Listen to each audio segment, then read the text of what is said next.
घर आता हूँ तो बैठता हूँ, एक शूज किशोर उतारती है, एक किरण उतारती है, एक जराब किशोर उतारती है और एक किरण उतारती है। एक बीवी एक पाउंड का जूता उतारती है, दूसरी बीवी दूसरे पाउंड का जूता उतारती है। वाह भाई, पता चल गया जी कि आपके मैरिटल रिलेशनशिप में एक औरत की क्या औकात है कि आपको अपने जूते उतरवाने के लिए मुख्तलिफ औरतों की मुख्तलिफ बीवियों की जरूरत है। इन वीडियोस को देखें, इसमें मर्द सेंटर में नजर आ रहा है, औरतें उसके इर्द गिर्द हैं, कोई उसको अंगूर खिला रही है, कोई उसको सेब काट के खिला रही है, बड़ी खुश नजर आ रही है, हैप्पी परफेक्ट फैमिली नजर आ रही है। तो चलें इस खुशी का थोड़ा सा पोस्टमार्टम करते हैं। आजकल यूट्यूब पर, सोशल मीडिया पर बहुत ट्रेंड चल रहा है, इस तरह के मर्दों की कवरेज बहुत ज्यादा हो रही है जिन्होंने एक से ज्यादा शादियां की हुई हैं।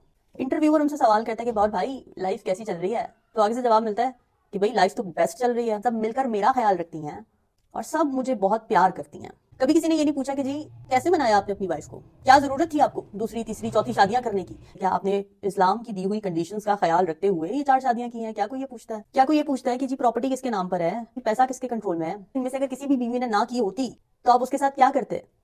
अगर आप उसको डिवोर्स दे देते तो क्या फिर आप उसको बेसहारा छोड़ देते? क्या आपकी पहली, दूसरी या तीसरी बीवी के पास ये ऑप्शन थी कि वो आपको नो कह सके when you asked her about second marriage और थर्ड मैरिज और फोर्थ मैरिज? और कैसे इंसाफ कायम करते हैं आप इन चारों बीवियों में? फाइनेंशियल एस्पेक्ट की बात तो मैं कर ही नहीं रही, वो तो बहुत आसान है। 20,000 एक बीवी को दे दिए, 20,000 दूसरी को, तीसरी को 20,000, चौथी को 20,000। क्या आपने इमोशनल इंसाफ किया? क्या आप चारों बीवियों से एक जितनी मोहब्बत करते हैं? इन वीडियोस में जो आप देख रहे हैं ना, अक्सर फर्स्ट वाइफ्स, उनके चेहरे अगर तो दिख रहे हैं, नहीं तो उनकी आंखें, पता चल रहा है कि किसी मजबूरी की वजह से वो है वहां पर। पाकिस्तान में औरतों को बचपन से ये सिखाया जाता है कि भाई एडजस्ट करना सीखो। तो जब कोई औरत कैमरे पर आकर ये कहती है कि जी मैं खुश हूं, तो सवाल ये नहीं होता कि क्या वो खुशी से मुस्कुरा रही है, सवाल ये होता है कि क्या उसके पास ना खुश होने का कोई ऑप्शन है। और आप सुन लें कि क्यों ऑप्शन नहीं होता पहली बीवी के पास अपने बंदे को ना कहने का। क्योंकि उस औरत का सर्वाइवल डिपेंड कर रहा होता है बंदे के ऊपर। क्यों? क्योंकि पेट्रियार्की है, क्योंकि औरतों के फाइनेंसेस ही उनके हाथ में नहीं। औरतों को बताया ही नहीं गया कि पैसे खुद कमाने भाई।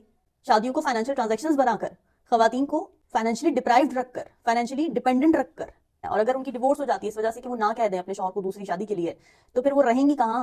उनके पास पैसे कहाँ से आएंगे? बच्चों की कस्टडी का क्या बनेगा? लोग क्या कहेंगे? बच्चों को वो पालेंगी कैसे? ये सारे सवाल खड़े हो जाते हैं और ये सारे सवाल मजबूरी बन जाते हैं एक औरत की, जिसकी वजह से उसको हाँ कहनी पड़ती है। और जो कंसेंट इकोनॉमिक डिपेंडेंस की वजह से मिले वो मजबूरी होती है। ह्यूमन राइट्स रिपोर्ट्स रिपीटेडली ये बताती हैं कि economic dependence is equal to forced consent.